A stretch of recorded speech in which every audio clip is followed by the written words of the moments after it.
नमस्कार दोस्तों। पंचायती राज डिपार्टमेंट उत्तर प्रदेश से एक नया नोटिफिकेशन जारी किया गया है। यहाँ पर आर्किटेक्ट एंड कंसल्टिंग इंजीनियर का आपको पोस्ट मिल जाएगा। इसे आप जून से अप्लाई कर सकते हैं और 15 जून 2022 तक आप इसे अप्लाई कर पाएंगे।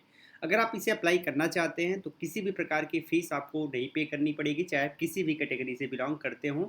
बट इसे अप्लाई करने के लिए मिनिमम 18 वर्ष एज होनी ज़रूरी है और अधिकतम 65 वर्ष तक आप इसे अप्लाई कर सकते हैं। तो मैक्सिमम एज का यहाँ कोई इशू है ही नहीं।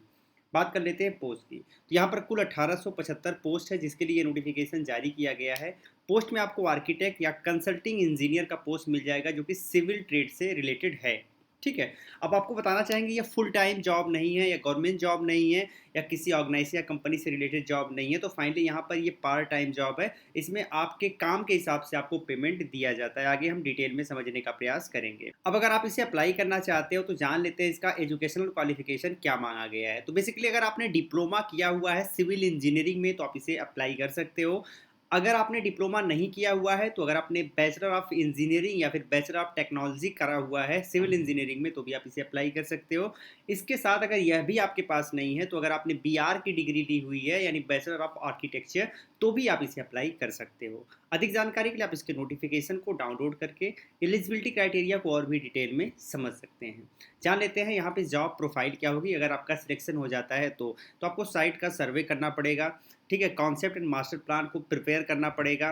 इसके अलावा आपको डिटेल आर्किटेक्चरल स्ट्रक्चरल डिज़ाइन को प्रिपेयर करना पड़ेगा। इसके साथ आपको वर्किंग ड्राइंग के बारे में प्रिपेयर करना पड़ेगा, प्लानिंग तैयार करना पड़ेगा। ठीक है। Rehabilitation of structure, periodic inspection करना पड़ेगा एंड इवेल्युएशन ऑफ वर्क करना पड़ेगा। इसके साथ ग्राम पंचायत में जो प्रोजेक्ट अभी चल रहा है उसमें कितना खर्चा लगेगा इसके बारे में आपको एक एस्टिमेट एक्सपेंसेस का डिटेल देना पड़ेगा। इसके साथ आपको काम के डिजाइन का लेआउट या मैप आपको तैयार करना पड़ेगा। साथ ही साथ काम का एमबी आपको तैयार करना पड़ेगा या फिर आपको ग्राम पंचायत के जो और सिविल रिलेटेड वर्क है उनको करना पड़ सकता है। यह आपकी जॉब प्रोफाइल है। जॉब ड्यूरेशन की बात कर लेते हैं तो आपकी ज्वाइनिंग होगी तो 3 साल के लिए आप काम करोगे, बाद में आपको 2 साल के लिए और बढ़ाया जा सकता है। सिलेक्शन प्रोसेस की बात कर लेते हैं तो यहाँ पर कोई एग्जाम वगैरह नहीं होगा। आपका सिलेक्शन मेरिट के बेसिस पे होगा। अब किसकी मेरिट कैलकुलेट की जाएगी ये जान लेते हैं और कौन कौन सी मेरिट कैलकुलेट की जाएगी ये भी जान लेते हैं। तो सबसे पहले क्राइटेरिया फर्स्ट को समझेंगे। क्राइटेरिया फर्स्ट में जो एजुकेशनल क्वालिफिकेशन है उसके मेरिट को काउंट किया जाएगा।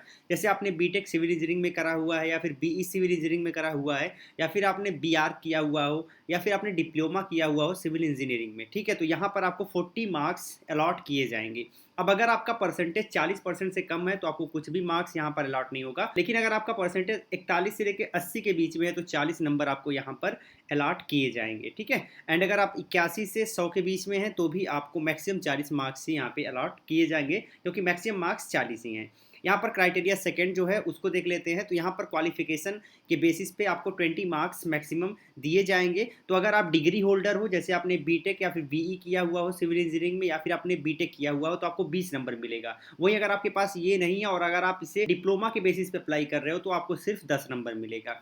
तीसरी क्राइटेरिया है आपको वर्क एक्सपीरियंस की। तो यहाँ पर 30 नंबर आपको दिया जाएगा। अगर आपके पास सिर्फ 1 वर्ष का वर्क एक्सपीरियंस है तो कुछ भी नहीं मिलेगा। अगर आपके पास 1 से लेकर 2 वर्ष का वर्क एक्सपीरियंस है तो आपको 10 नंबर मिलेगा।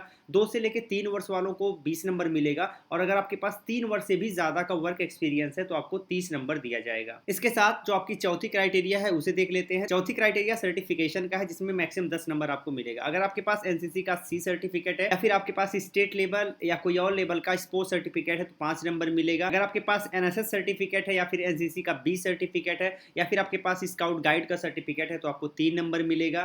ठीक है। इसके साथ स्पोर्ट्स सर्टिफिकेट डिस्ट्रिक्ट डिवीजन या फिर यूनिवर्सिटी लेवल का है तो भी आपको 3 नंबर मिलेगा। ओ लेवल अगर आपने किया हुआ है नीलिट से कंप्यूटर कोर्स सर्टिफिकेशन अगर आपके पास है और ये जो ड्यूरेशन है वो कम से कम 1 साल का होना चाहिए तो आपको 5 नंबर यहाँ पर मिलेगा। तो अगर सबको ऐड कर दोगे तो टोटल 100 मार्क्स के बेसिस पे आपका सिलेक्शन होगा। अब इसी 100 मार्क्स के बेसिस पे ये डिसाइड होगा आपका कितना मैक्सिमम मार्क्स हो रहा है और उसी मैक्सिमम मार्क्स के बेसिस पे आपका सिलेक्शन होगा। ठीक है। तो हमने समझ लिया कि सिलेक्शन कैसे होगा। अब जानते हैं यहाँ पे आपको सैलरी यानी पे आउट कितना दिया जाएगा। तो गाइज यहाँ पे कोई फिक्स सैलरी नहीं होती है। प्रोजेक्ट जैसा रहेगा उस प्रोजेक्ट में आपका एक कमीशन होगा। तो कंसल्टिंग फीस के रूप में इसे हम जानेंगे।